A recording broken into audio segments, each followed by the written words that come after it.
Please আপনারা শান্ত থাকুন, বিজেপির প্ররোচনায় পা দেবেন না।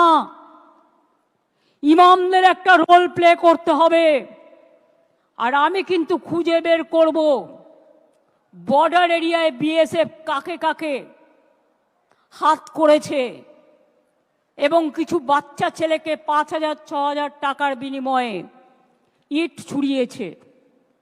এটাও কিন্তু আমি খুঁজে বের করব এবং তদন্ত করব ভালো করে। তদন্ত আমাদের চলছে।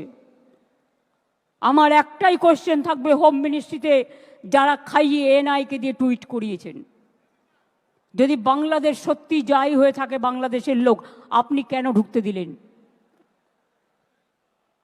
বিএসএফ কেন ঢুকতে দিয়েছিল? আর আপনাদের বলবো, বাংলায় আন্দোলন করে লাভ নেই, আন্দোলনটা দিল্লিতে।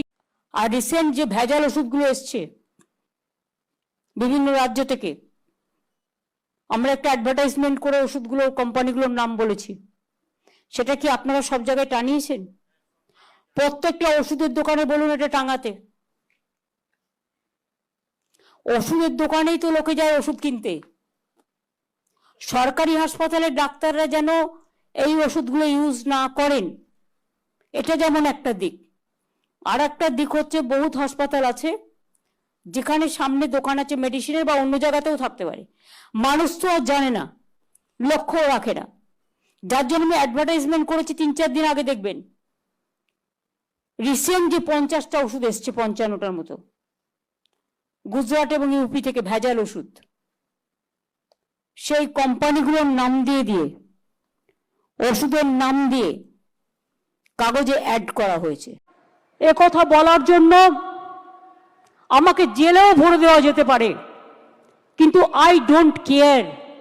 আমি মনে করি মানুষ যখন বিপদে পড়ল, সে লাল কি সাদা কি হলুদ বা সবুজ আমার দেখার দরকার নেই।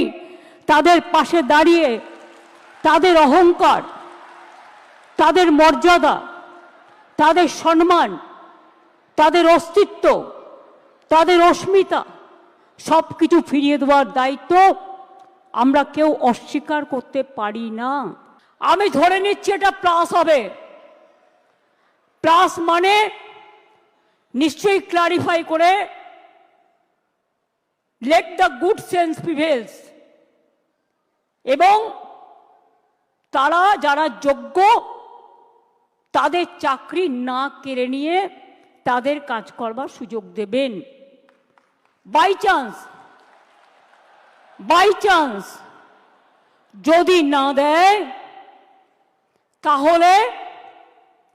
তাহলেও মনে রাখবেন, যারা যোগ্য তাদের চাকরি নিশ্চিন্ত করার দায়িত্ব